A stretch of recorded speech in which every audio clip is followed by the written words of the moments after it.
gaganda ng bulaklak. Magkano po sa ganito po? Yung ganito po, 1,000. Magkano po dyan? 1,000. Yan po, 900 na lang yan. 900! Baba naman kami, bibili kami ng bulaklak. Lamig na yun ah. Magkano po dito na? 2,500. 2.5. China rose. China rose kasi. Ay, wala. Yun yung binili ko kay mama nun. Hindi pasok sa ating iniwang budget. Itong puti-puti na to. Ano po, 1 to po. Dalawang dosena po siya ng rose po. Kano yun? Yung bilo na yun? Ano po yung 1.5 po? Ito, 1,000. Okay din yan. Meron Ang ganda rin, no? Ganda. Gusto ko yung Ganda. May stargazer siya. Ano siya, may amoy niya. Yung po sa sunflower po na yun, magkano po? 1K po. 1K po. Ah, ang dami kasi mo, 1, 2, 3, 4, 5. 500 daw to.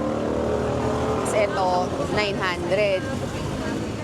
Bili ko dati 450 pero hindi ganun. Wala po siyang design. Oo, wala. Uy, oo nga. Ganda. Ang ganda ng kulay. Sige, tingin muna tayo. Ito na.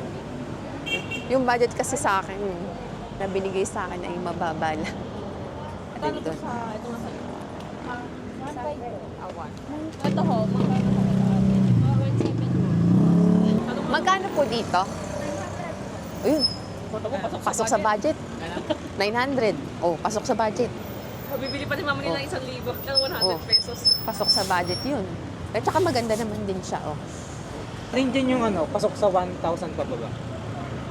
Lahat po nandito. Lahat sa 900.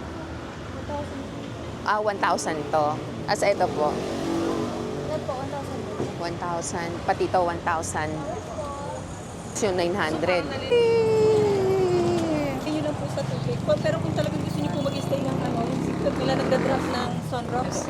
Ah, Sunrocks po talaga? Clorox talaga. Oh. Thank you po. Thank you po. Para tumagal din at least 3 days. Opo. Nabili namin. Kasi kinakami. Oh, look at the flowers. Magbibicturean na kita dyan, ba? Para ipapost ko sa 14.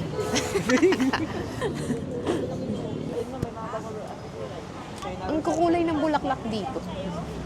Ito na lang po, guys, dito. Ito talagang store na to. Tuwing kahit nung last Mother's Day, isa rin to sa medyo mababa siyang magbigay. Ayan, sa dulo, o, diba? Lapit sa 7-Eleven. Mahal, 900 lang, mahal, oh. 900 lang, oh. Din, pang ano na yan, pangkain. Nakapili ka na. Ang ganda nito. Ito, para maganda to. Ito, hindi mo bukang buka. 300 lang naman. Balik na kami ng sasakyan, umaambon na po.